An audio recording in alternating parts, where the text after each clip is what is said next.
سلام، كي راكم؟ لاباس بخير الحمد لله. الوصفة تاع اليوم البنات موسكوتشو، تخرج روعة خير من تاع برا كيما يبغيها الخاطر. هشيشة خفيفة بنينة، ما عندي ما نقول فيها. مسكوتشو العراس، مسكوتشو الحفلات، المناسبات، الفرحة تاع وليداتكم. هذاك هو اول حاجة، اكتر حاجة هنا كي يذوقها ولدك ولا يشوفها ولدك مزينة يفرح فيها اكتر. وشوفي الهشاشة والخفافة، ما عندي ما نقول فيها. مرحبا بكم، نروح الوصفة وطريقة التحضير.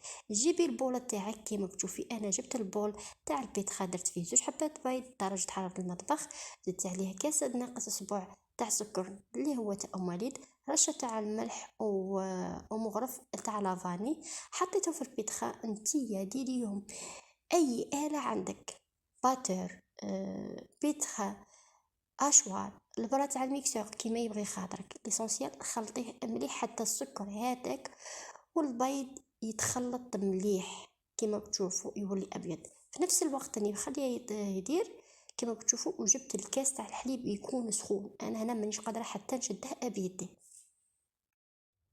نضيفه على الخليط غير بالتدريج. البنات بالكم حبسوا وتضيفوه وانتم تخلطوا هذاك نص كاس تاع الحليب. ومن بعد ضيفي عليه ربع الكيلة تاع الزيت، اللي هي ربع الكيلة، ماشي كيلة وماشي نص كيلة، ربع الكيلة. وخلطي مليح. ومن بعد جيبي الفرينة تاعك، كاس الاول وكاس كاس الاول ونص كاس تاع الفرينه وباكي واحده تاع خميره. البنات خلطيهم مليح، والفرينه ما تنسيش انك تغرب ليها البنات. هذه هي، خلطي هذوك المكونات مليح حتى يدخلوا في بعضياتهم، سورتو الفرينه. وهذا هو الخليط وهذا هو القوام تاعه. نروح نجيب كيما راكم تشوفوا، نجيب المول الصغير كيما راكم تشوفوا. هذا المول اللي قلت لكم عليه صغير، نمسحه مليح نمسحوه بالزبده. ونروح ندير له رشه تاع فرينه كيما راكم تشوفوا باش ما يلصقناش، باش نتفادوا انه يتلاصق. بالنسبه لدرجه حراره الكوشه تاعك ولا الفرن، كل وحده وكيفاش الفرن تاعها.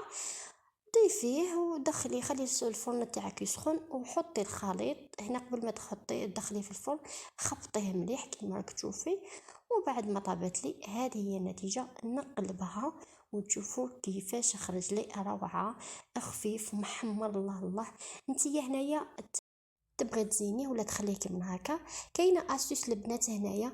روحي جيبي البابي تاعك كيما تشوفي ولا طرشونه تكون نقيه، امسحي كامل هذيك الفرينه باش كي ديري شوكولا ولا ديري اي حاجه، اي تزيين يكون لك تزيين شباب. هنا درت زينت كريمه الفستق، ودرت ثاني بالشوكولا تاع طليا، وزدت ثاني كيما قال لك واحد اقليت شويه كاوكاو كيما تشوفوا يفيلي. ودرت مليها شويه سكر كلاصي اسمه سكر الناعم. وهذا هو التزيين تاعي. نتمنى ان الوصفه تاع اليوم تكون عجبتكم. مرحبا بكم عندي في القناه، ان شاء الله انكم تدخلوا وتفرحوني.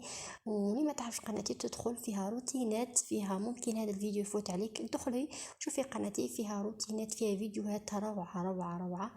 ما تنسي انك تشتركي في القناة وتفعلي الجرس باش يوصلك جديد ان شاء الله.